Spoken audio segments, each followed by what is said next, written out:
ٹھیک ہے. انہوں نے کہا تھا بڑی عزت دار خاتون ہے, ہم نے آپ کو تبھی بتا دیا تھا کہ وہ خاتون نہیں بلکہ وہ ایک داشتہ ہے. تب وہ مانتے نہیں تھے. وہ یاسر شامی ہے نا ایک مسخرہ, اس کے ساتھ مل کر یہ ساری حرکتیں کرتے ہیں. بہرحال پھر بھی اللہ تعالیٰ ان کو اپنی حفظ و امان میں رکھے.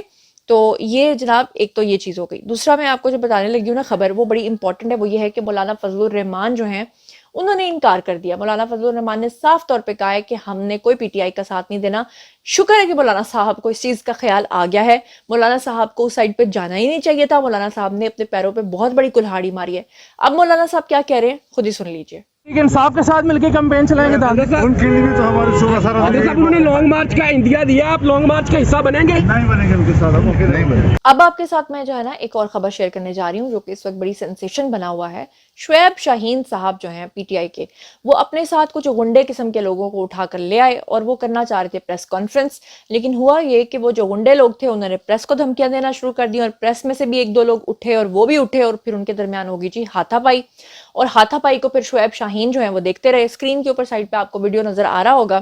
آپس میں ایک دوسرے کو گالیاں دے دو کے جو ہے نا پھر واپس آ کر بیٹھ گئے. اور تاریخ اس بات کی گواہ ہے کہ یہ طریق انصاف نہیں ہے, طریق انتشار ہے.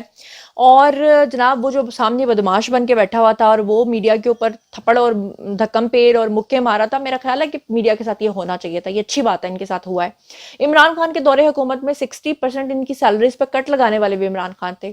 عمران خان نے ہی جو ہے وہ اپنے دور حکومت میں میڈیا کے 70% لوگوں کو فارغ کر دیا تھا.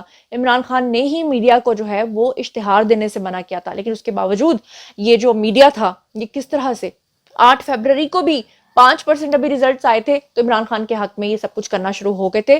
یعنی اسے کہتے ہیں روکڑا دکھا اور سارا کچھ کر, کیونکہ آپ کو پتہ ہے مبینہ طور پہ ملک ریاض کا نام آ رہا تھا کہ وہ اس کو مینیج کر رہے ہیں عمران خان کی خاطر یا عمران خان کے لیے.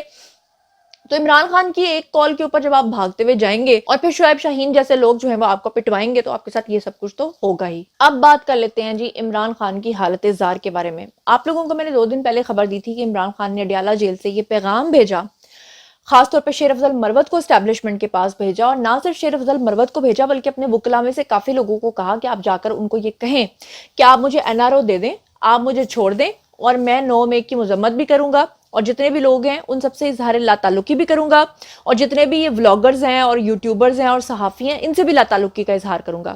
پھر آپ نے دیکھا کہ شیر افضل مروت نے آ کر اعلان کیا کہ عادل باجا اور یہ شاہین صہبائی ٹائپ کے جو لوگ ہیں ان سے ہمارا کوئی تعلق نہیں ہے. اور پھر اس کے بعد یہ اگلا اعلان کرنے والے تھے کہ جی عمران ریاض خان کے ساتھ بھی ہمارا کوئی تعلق نہیں ہے. یہ اگلا اعلان یہ بھی کرنے والے تھے کہ عالیہ حمزہ, یاسمین راشد, سنم جاوید ٹائپ کی جو خواتین ہیں ان سب کو دے مارو لیکن مجھے چھوڑ دو بس. یہ خان صاحب جو ہیں وہ چاہ رہے تھے. لیکن پھر آپ نے دیکھا کہ کور کمانڈر کانفرنس جو ہوئی اس کے اندر آرمی چیف نے صاف طور پہ کہہ دیا کہ 9 مئی کے لوگوں کو ہم نہیں چھوڑیں گے.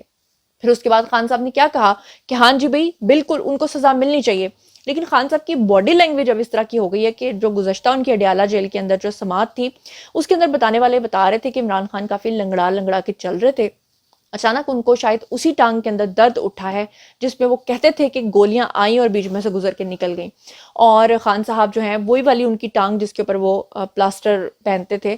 اور بتانے والے بتاتے ہیں کہ جب وہ جیل کے اندر گئے, عدالت کے اندر گئے تو وہاں پر جو سماعت ہو رہی تھی اس سماعت کو وہ کوئی نہیں سن رہے تھے, ان کا کوئی انٹرسٹ نہیں تھا اور وہ کہیں کھوئے ہوئے تھے اور وہ بہت ہی پریشان دکھائی دے رہے تھے کیونکہ ایک تو نئی حکومت بن گئی ہے جو وہ نہیں چاہتے تھے کہ بنے, اور دوسری طرف جو ہے ان کو اس بات کا بھی دکھ تھا کہ شہباز شریف جو ہیں ان کو پرائم منسٹر بنتے ہی 24 گھنٹے کے اندر اندر ٹرکی سے لے کے ملیشیا تک اور امریکہ سے لے کے چائنا تک نے وش کر دیا, یہاں تک کہ ان کو بھارت سے بھی پیغام آ گیا, جبکہ عمران خان کو جو ہے وہ آئندہ آنے والے کئی مہینوں تک کسی نے مبارکباد نہیں دی تھی. تو خان صاحب جو ہیں وہ اب اس چیز کو لے کر بھی پریشان ہے کہ جو نئی حکومت آئی ہے اسٹیبلشمنٹ ان کو 5 سال چلائے گی اور میرا اب کیا بنے گا. اور آپ کو پتہ ہی ہے کہ گزشتہ روز میں نے آپ کو بریکنگ نیوز دی تھی کہ اڈیالہ جیل سے 3 دہشت گرد پکڑے گئے تھے جو کہ نیچے سے سرنگ کھود کے خان صاحب کو نکال کے افغانستان اسمگل کرنا چاہتے تھے. تو خان صاحب کا وہ کام بھی پورا نہیں ہو سکا, اس لیے خان صاحب جو ہیں ان کی باڈی لینگویج آج کل کافی زیادہ پریشان دکھائی دے رہی ہے. اور اسی کے سلسلے میں انہوں نے ایک کوشش کی تھی کہ آرمی چیف کے ساتھ جو ہے نا ان کی بات چیت بن جائے, لیکن وہ اب پاسبل نہیں ہوتا ہوا دکھائی دے رہا. دوسری طرف آپ کو بتا دوں کہ یہ جو پارٹی ہے نا تحریک انصاف, ان کے پیچھے ہمیشہ سے آپ کو پتہ ہے کہ یہودی لابی جو ہے وہ کام کر رہی ہے. یہ پہلے دن سے میں آپ کو بتا رہی ہوں. لیکن کچھ لوگ جو ہیں وہ ابھی بھی بیچارے تھوڑے سے معصوم ہے, بے وقوف بن جاتے ہیں. انہیں لگتا ہے کہ نہیں نہیں زنیرہ تو بس ایسے ہی کہہ رہی ہے, ہمیں پاگل بنا رہی ہے. ایسا نہیں ہے.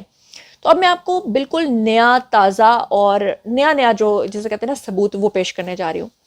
اسکرین کے اوپر آپ کو حماد اظہر کا ٹویٹ نظر آ رہا ہے، اور یہ ٹویٹ مزیدار بات یہ ہے کہ وہ ڈیلیٹ کر کے بھاگ گئے، لیکن میں نے آپ لوگوں کی خاطر اس کو سیو رکھا. آپ ذرا دیکھیے اسکرین کے اوپر.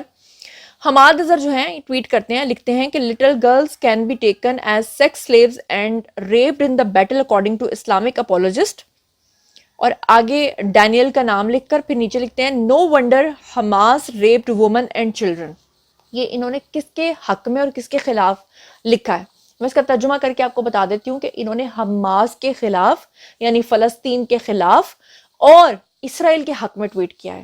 اور وہ کہہ رہے ہیں کہ اسرائیل بیچارہ مظلوم ہے، ان کی خواتین ریپ ہو رہی ہیں، ان کی خواتین کے ساتھ یہ سب کچھ ہو رہا ہے، جبکہ حماس جو ہے وہ اصل میں کروئل ہے. اور مزیدار بات یہ ہے کہ جیسے انہوں نے یہودی لابی کو خوش کرنے کے لیے یہ سب کچھ لگا دیا، اس کے بعد ٹویٹ ڈیلیٹ کر کے یہ بھاگ گئے.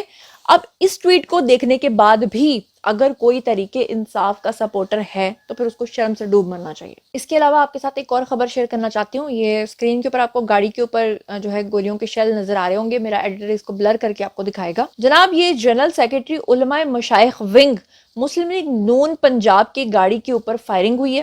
ان کے بیٹے تھے جو فائرنگ سے زخمی ہوئے ہیں. پولیس موقع پہ پہنچ کر اس کی تفتیش کر رہی ہے کہ جناب یہ جو گولیاں لگی ہیں اس کی پوری پراپر طریقے سے جو ہے وہ انویسٹیگیشن جاری ہے. جیسے ہی فورنزک کا جو اس کا رزلٹ آتا ہے، جو بھی فورنزک رپورٹ آتی ہے، وہ بھی میں آپ کے ساتھ شیئر کروں گی.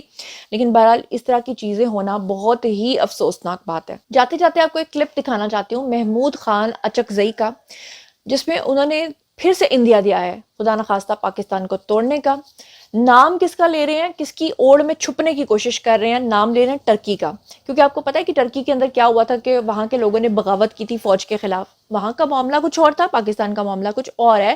ہم اپنی افواج سے، اپنے پاکستان سے، اپنے باسیوں سے محبت کرتے ہیں. محمود خان اچکزئی نے کیا کہا اور کس طرح کی ہڈن دھمکی دی، ذرا یہ بھی آپ ملاحظہ فرمائیے. حالات انقلاب کے لیے پکے ہیں. اگر ہماری اسٹیبلشمنٹ پیچھے نہیں ہٹتی، لا الہ الا اللہ محمد رسول اللہ، ہم آپ کے ساتھ ہیں. ترکی کی طرز پہ اس اسٹیبلشمنٹ کے خلاف تمام پاکستان کو جلسگاہ میں تبدیل کر دے. محمود خان اچکزئی نے جو دھمکی دی ہے اس کے بعد بھی کوئی شکوک و شبہات اگر آپ کو رہ جاتے ہیں تو وہ آپ کو رہ گئے ہوں گے، مجھے نہیں ہے. تو جناب یہ تھا آج کا ویڈیو. باری ہے جی آپ لوگوں کی. آئیے کامنٹ سیکشن میں اور بتائیے کہ جو تمام خبریں میں نے آپ کے ساتھ شیئر کی ہیں ان سب کے بارے میں آپ کیا سوچتے سمجھتے ہیں. جو کچھ بھی آپ سوچتے سمجھتے ہیں آئیے شیئر کیجیے، پرسنلی جواب دوں گی. مزید خبریں، ولاگز، انٹرویوز اور سیاسی تجزیے جاننے کے لیے میرے ساتھ کنیکٹڈ رہنا ہرگز مت بھولیے گا. چینل کو سبسکرائب کر لیجیے گا. اپنا بہت بہت خیال رکھیے گا. اللہ نگہبان.